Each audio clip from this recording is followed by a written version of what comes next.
আমি এখন যে জায়গাটা দাঁড়িয়ে রয়েছি পুরো জায়গাটা কিন্তু চা বাগান।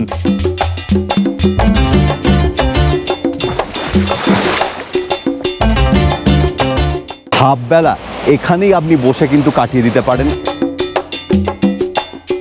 সেখানে দেখার জিনিসের প্রতি যা ভিড়, খাওয়ার দোকানে কিন্তু ভিড় অনেক বেশি। দুটো পাতা আর একটা কুড়ি। আজ 25শে ডিসেম্বর, আমি রয়েছি মুন্নারে।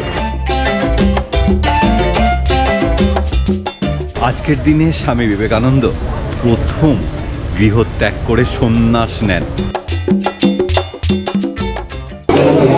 চিকেন মশলার যে ফ্লেভার, সেরকম ফ্লেভার একদমই নয়।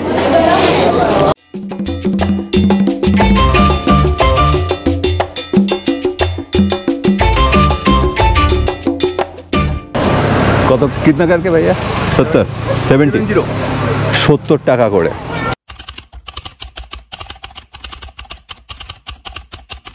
হ্যালো অ্যান্ড ওয়েলকাম টু ঘুরতে ফিরতে সৌমেন্দু আপনাকে আজকে দেখাবে কিন্তু দক্ষিণ ভারতের কেরলের মুন্নার পুরো জায়গাটা। আমি এখন যে জায়গাটা দাঁড়িয়ে রয়েছি পুরো জায়গাটা কিন্তু চা বাগান, মানে চা বাগানই চা বাগান, এছাড়া আর অন্য কিছুই দেখা যাচ্ছে না। মাঝখান দিয়ে কালো পিচের রাস্তা আর চা বাগান। আর এই মুন্নারে থাকা, খাওয়া, ঘোরা সমস্ত কিছু নিয়ে থাকছে এই পর্বটা। সঙ্গে থাকবেন কিন্তু। 25শে ডিসেম্বরের প্রস্তুতি হিসাবে 24শে ডিসেম্বর সেজে উঠেছিল মুন্নার। আর আমাদের সেদিন কোচি থেকে আথেরাপল্লী জলপ্রপাত দেখে মুন্নার ঢুকতে হয়ে গেল প্রায় রাত্রিবেলা 9:30। রুমে চেক ইন করে খাওয়া দাওয়া সেরে ইলেকট্রনিক্স ডিভাইসগুলো চার্জে দিয়ে সোজা বিছানায়। পরের দিন সকালে দেখি ঝকঝকে রোদ। তাহলে আর দেরি কেন, বেরিয়ে পড়া যাক।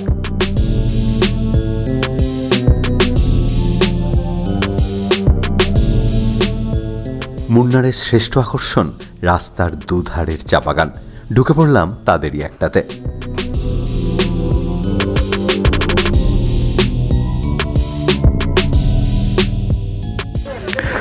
দুটো পাতা আর একটা কুড়ি, এই নিয়ে কিন্তু চা পাতা তোলা হয়। আর এখান থেকে প্রসেসিংয়ের সামনে ইউনিট আছে, সেখানে নিয়ে যাওয়া হয়। আর আমি এখন রয়েছি মুন্নারের চা বাগানে। এখানে ঢোকার এন্ট্রি ফি হচ্ছে 50 টাকা। ঘুরে দেখবো চা বাগানটা, পুরোটা তো ঘোরা যায় না, যতখানি সম্ভব আপনাদের দেখাবো। আর এই মুন্নার এবং মুন্নারের এইসব জায়গাগুলোকে কেন্দ্র করে কিন্তু প্রচুর সিনেমার শুটিং হয়েছে। আপনারা বলতে পারবেন, খুব হিট একটা সিনেমা শাহরুখ খানের, হিন্টস দিয়ে দিলাম, কমেন্ট বক্সে কমেন্ট করে জানিয়ে দিন কি শুটিং হয়েছিল এখানে। আমি রয়েছি এখন বোটানিক্যাল গার্ডেন, মুন্নার বোটানিক্যাল গার্ডেন। মুন্নার যে বাস স্ট্যান্ড, সেই বাস স্ট্যান্ড থেকে কিন্তু এই বোটানিক্যাল গার্ডেন 1 কিলোমিটারের মতন। বোটানিক্যাল গার্ডেনে ঢোকার এন্ট্রি ফি কিন্তু 100 টাকা পার হেড। সকাল 9টা থেকে রাত 9টা পর্যন্ত খোলা থাকে। আর আমার এই দুধারে যে গাছগুলো দেখতে পাচ্ছেন, এই গাছগুলোর নাম খুব সম্ভবত হতে পারে বাগানভিলা। যদি আপনারা জেনে থাকেন, গাছ সম্পর্কে আমার আইডিয়া নেই বলে নয় ভালো, যদি আপনারা জেনে থাকেন অবশ্যই কমেন্ট বক্সে কমেন্ট করে জানাবেন, কারণ এই গাছে ভর্তি। আর শীতকালে কিন্তু এই জায়গাটা এত ফুল দিয়ে সাজানো হয়, বর্ষাকালে কিংবা গ্রীষ্মকালে কিন্তু এই ব্যাপারটা কিন্তু আপনি পাবেন না। তবে ঢোকার পথে কিংবা আপ টু এতখানি পর্যন্ত যতখানি ঘুরেছি, গোলাপের কিন্তু আমি দেখা পাইনি।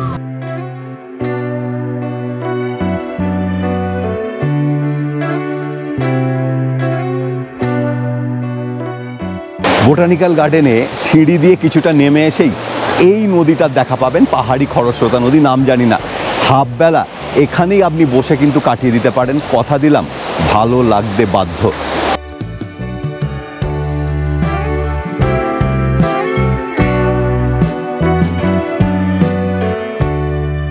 কেরলে প্রচুর হাতি পাওয়া যায়। আমি একটা হাতির কাছে গিয়ে দাঁড়াতেই সে তার ল্যাজ আর কান নাড়াতে শুরু করলো। তবে এটা কৃত্রিম হাতি, সেন্সার দেওয়া রয়েছে। যেহেতু আজ 25শে ডিসেম্বর, সেজন্য মুন্নারে ভিড় একটু বেশি। চলে এলাম কেরল ফরেস্ট ডিপার্টমেন্টের ফ্লোরিকালচার সেন্টারে। মুন্নার বাস স্ট্যান্ড থেকে 1.5 কিলোমিটারের মধ্যে রয়েছে কিন্তু কেরালা ফরেস্ট ডিপার্টমেন্টের ফ্লোরিকালচার সেন্টার, বা এটাকে কিন্তু রোজ গার্ডেনও বলা হয়। এতক্ষণ পর্যন্ত কোনো রোজ দেখিনি। এখানে দেখা যাক শীতকালে রোজ দেখতে পাওয়া যায় কিনা। মুন্নারে এখনো পর্যন্ত কোনো রোজ দেখা গেল না।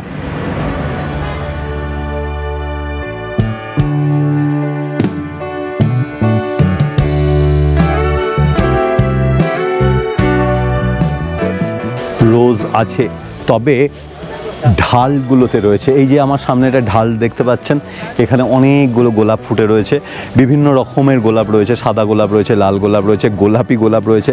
আবার এটা থেকে এগিয়ে আবার সামনের দিকে যে ঢালটা দেখতে পাচ্ছেন, এইখানটাতেও কিন্তু অনেকগুলো গোলাপ রয়েছে। পুরো এটা গোলাপেরই চাষ হয় এখানে। যদি পুরো সব কিছু ফুল ফুটে ওঠে তবে অসাধারণ লাগবে, এ ব্যাপারে কোনো সন্দেহ নেই।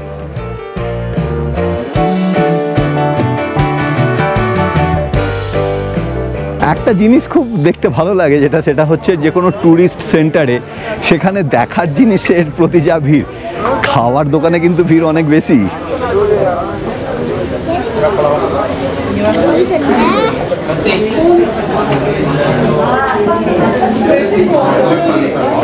এই রাস্তাটা দেখুন কি সুন্দর সাজানো রয়েছে।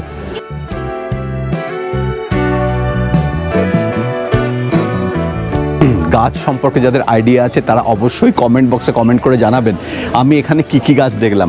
এখন যে আঙুর ফলের মতন যে গাছটা, যে ফুলগুলো ঝুলে রয়েছে, বলতে পারবেন এগুলো কি?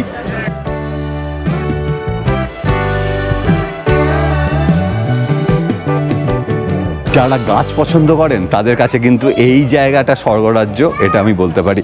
তবে সকালবেলা বোটানিক্যাল গার্ডেন দেখেছি, এখন এই রোজ গার্ডেন দেখছি।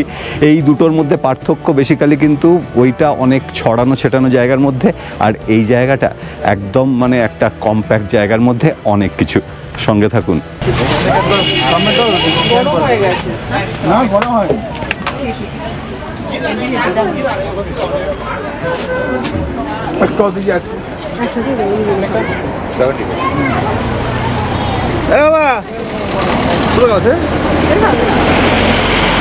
কেরালা এসছেন, ডাবের দেশ, ডাব তো আপনাকে খেতেই হবে। মুন্নারে এসছি, এই ডাবগুলোর এই যে লাল ডাবগুলো হয়, এই লাল ডাবগুলো বিক্রি হচ্ছে। কত কিতনা কারকে ভাইয়া? 70 টাকা করে, 50 টাকা বেঁচে থাক আমাদের ওখানে।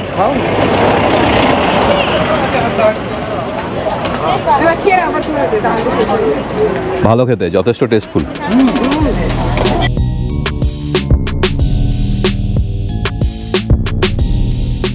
দুদিকে চা বাগান, মাঝখান দিয়ে কালো পিচের রাস্তা।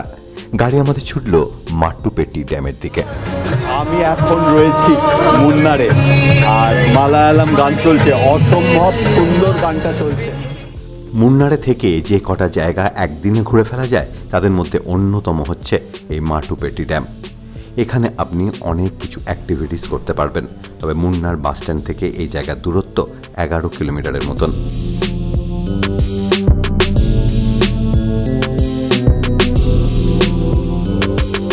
মাট্টুপেট্টি ড্যাম ছাড়িয়ে আমাদের গাড়ি ছুটল ইকো পয়েন্টের দিকে। তবে লক্ষণীয় ব্যাপার হচ্ছে 25শে ডিসেম্বর হওয়ার কারণে রাস্তায় মারাত্মক জ্যাম। বাচ্চা হতে কার না ইচ্ছে করে। এই ইকো পয়েন্টে এসে আমিও 10 টাকার টিকিট কেটে বাচ্চা হয়ে গেলাম। সামনে দেখলাম কায়াকিং করার বন্দোবস্ত রয়েছে, আরও অনেক কিছু অপশান ছিল, কিন্তু এটাই আমার কাছে মনে হলো করি। দেখা যাক না, প্রথম এক্সপিরিয়েন্স।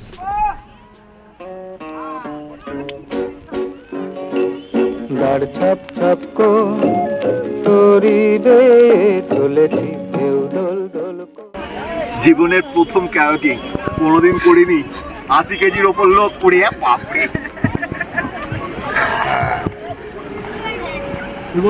চলো।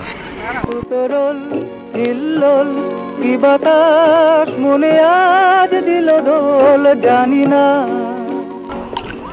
জীবনে প্রথম কায়াকিং করছি, ভুলভাল হচ্ছে, বাঁ দিক মারতে গিয়ে ডান দিক মারছি।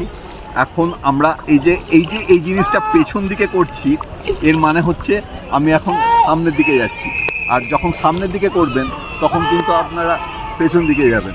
এটা হচ্ছে মজা। আর আমি রয়েছি এখন, এই ফেসিলিটিটা অ্যাভেল করা যায় ইকো পয়েন্টে। এর যে রেট, মানে চালানোর যে খরচ সেটা হচ্ছে আধ ঘন্টার জন্য দুজন 400 টাকা। আমি বসে রয়েছি, আমি চালাচ্ছি, ওদিক থেকে কৌস্তব ক্যামেরা ধরে বসে রয়েছে, ওই জন্য কিন্তু এই দুজনেই আমরা এই কায়াকিংটা করছি। আধ ঘন্টা 400 টাকা টু মাচ এক্সপেন্সিভ, এটা আমার মনে হচ্ছে।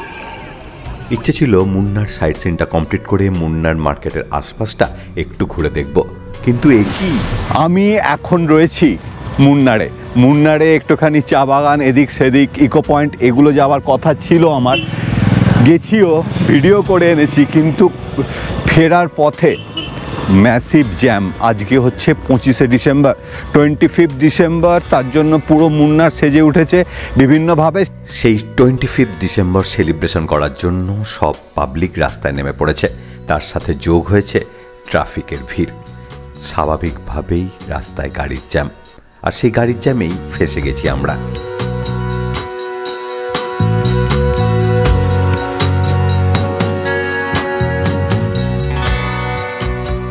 অনেক কষ্টে প্রায় এক প্রকার পায়ে হেঁটেই চলে এলাম মুন্নার মার্কেটের আশেপাশে। কেরালা যেহেতু ক্রিশ্চান ওরিয়েন্টেড, সেজন্য এই জায়গাটা কিন্তু প্রচণ্ড রকমভাবে সাজানো গোছানো হয়, এবং এখানকার লোকেরাও কিন্তু এই 25শে ডিসেম্বর, 1 জানুয়ারি, 31 খুব ধুমধাম করে সেলিব্রেশন করে। আমার পেছনেই একটা চার্চ রয়েছে একদম ওই দিকটাতে, চেষ্টা করব ওখানেও যাওয়ার। 25শে ডিসেম্বর উপলক্ষে অনেক দোকান বন্ধ, অনেক দোকান কিন্তু খোলাও রয়েছে। মুন্নারে খুব ভালো চকলেট পাওয়া যায়, সেরকম একটা দোকানে ঢুকলাম। এখানে রয়েছে ভ্যারাইটিস ফ্লেভারের টফিও। আজ ক্রিসমাস, তা বাড়ির জন্য কিছু মেয়ের জন্য প্যাকেট তো নিয়ে যাওয়া উচিত। তা এই যে চকলেটগুলো রয়েছে, এই চকলেটগুলো মিক্স একটা পাওয়া যায় ওদের, 150 টাকা করে। এটা হচ্ছে 250 গ্রাম নিলাম, টেস্ট করালো, যথেষ্ট স্ট্যান্ডার্ড, সেজন্যই নিলাম। পুরো কেরল জুড়ে বিভিন্ন ধরনের মোরব্বা পাওয়া যায়, তারই এক ঝলক। This one pineapple, kiwi, pineapple ring. This one mango, dates, dried dates. हाँ, Yeah. খেজুর, Yeah, this one cherry, cranberry, strawberry. Yeah. This one anjir, carrot. Anjir ka these two items are two item 250 gram ka 350 rupees. Test করার জন্য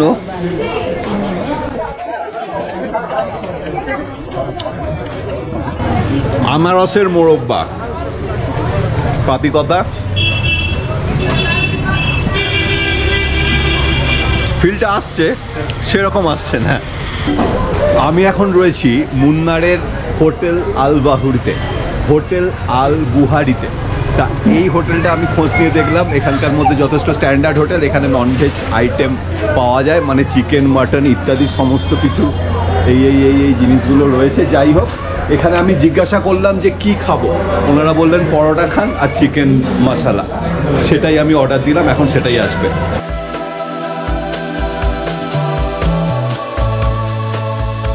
আমার কিন্তু বরাবর মোগলাই খানা খেতে খুব ভালো লাগে, কলকাতা গেলেও সেটাই খাই, অবশ্যই চাইনিজও ভালো লাগে।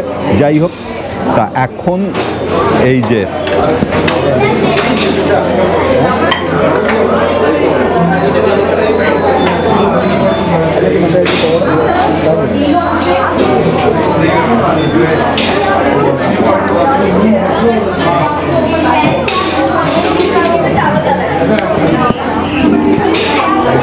দামটা বলে দিই, একটা পরোটার দাম হচ্ছে 15 টাকা, আর চিকেন কষাটা হচ্ছে 190 টাকা।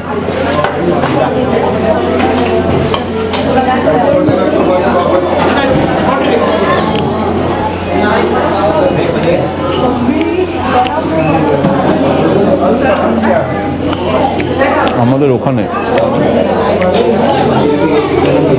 চিকেন মশলার যে ফ্লেভার, সেরকম ফ্লেভার একদমই নয়, টোটালি ডিফারেন্ট। আর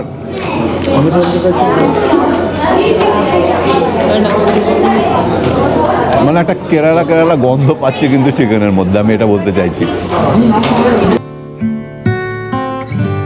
আজকের দিনে স্বামী বিবেকানন্দ প্রথম গৃহত্যাগ করে সন্ন্যাস নেন, আর আজকের দিনে আমি প্রথম, আমার তো মনে পড়ছে না, 25শে ডিসেম্বর চার্চে এলাম। এর আগে কোনো দিন আসিনি, তাও এলাম কোথায়? মুন্নারের মতন জায়গায়। তা এই হচ্ছে সেই চার্চ, ঢুকছি ভেতরে, দেখাবো।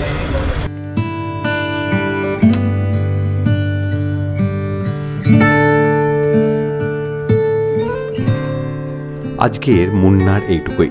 পরের সপ্তাহে নিয়ে আসবো কেরালার বিখ্যাত স্পাইস গার্ডেন। শুধু স্পাইস গার্ডেন নয়, এমন একজনের সঙ্গে আপনাদের পরিচয় করাবো যার কথা শুনতে শুনতে শুধু হাসতে থাকবেন না, অনেক কিছু শিখতেও থাকবেন। আর সেই শেখাটা আমাদের চারপাশে যেসব মশলা রয়েছে সেই সংক্রান্ত। সুতরাং মিস করলে চলবে না, কিন্তু সঙ্গে থাকবেন। केरला कलकत्ता एक ही जैसा है, जानते हैं क्या? और दूसरी बात, आप बंगला में बात करो, किसी को समझ में नहीं आएगा। हम लोग मलयालम से बोल दिया तो भी किसी को समझ में नहीं आएगा। सही है क्या? राम तुलसी, श्याम तुलसी, कृष्ण तुलसी, कर्पूर तुलसी, बिल्ली तुलसी, स्टीविया तुलसी, पेपरमिंट तुलसी, शिवा तुलसी, लेमन तुलसी, इंदिरा तुलसी, ब्लैक तुलसी।